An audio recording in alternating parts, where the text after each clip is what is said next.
नमस्कार, एमटी मीडियामध्ये मी तुम्हा सर्वांचं पुन्हा एकदा स्वागत करते। मित्रांनो, बिग बॉस मराठीच्या वीकेंड वारमध्ये म्हणजेच भाऊच्या धक्क्यावरती बॉलिवूड स्टार अक्षय कुमार त्यांच्या नवीन मूवीच्या प्रमोशनसाठी आपल्या को स्टार बरोबर आलेले पाहायला मिळत आहेत। मित्रांनो, अक्षय कुमार यांची नवीन मूवी आहे खेल खेल में, त्याच्या प्रमोशनसाठी ते भाऊच्या धक्क्यावरती आलेले आहेत आणि घरातील सदस्यांबरोबर आणि रितेश यांच्याबरोबर ते धमाल करताना आपल्याला पाहायला मिळत आहेत। तर मित्रांनो, एक प्रोमो समोर आलेला आहे आणि प्रोमोमध्ये आपल्याला पाहायला मिळत आहे की अक्षय आणि रितेश हे दोघं मिळून आर्याबरोबर खूप मजा मस्ती करताना आपल्याला पाहायला मिळत आहेत।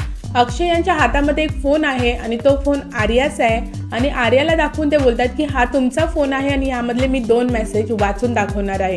तर आर्या बोलते नाही नका वाचू, आईचे वाचा।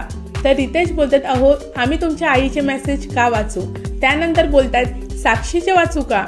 तर आर्या बोलते हो वाचा। त्यानंतर बोलतात साक्षी 2चे वाचू का।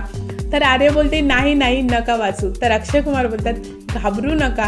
मित्रांनो, म्हणजेच काय, एकंदरीत भाऊच्या धक्क्यावरती रितेश आणि अक्षय हे फुल धमाल करताना आपल्याला दिसत आहेत। म्हणजेच आजचा एपिसोड आपला जो आहे तो फुल पैसा वसूल एंटरटेनमेंट होणार आहे। तर मित्रांनो, अशा प्रकारे आपल्याला रितेश आणि अक्षय हे घरातील सदस्यांबरोबर मजा मस्ती करताना धमाल करताना दिसत आहेत। मित्रांनो, जेव्हा भेटणार 2 यार तेव्हा कल्ला तर होणार। मित्रांनो, अक्षय कुमार बद्दल तुमचं काय मत आहे आणि तो तुमचा फेवरेट आहे का, हे मला कमेंट बॉक्समध्ये नक्की सांगा। व्हिडिओ आवडला असेल तर त्याला लाईक, शेअर आणि सबस्क्राईब करा। भेटूया परत अशाच एका नवीन व्हिडिओमध्ये। जय हिंद, जय महाराष्ट्र।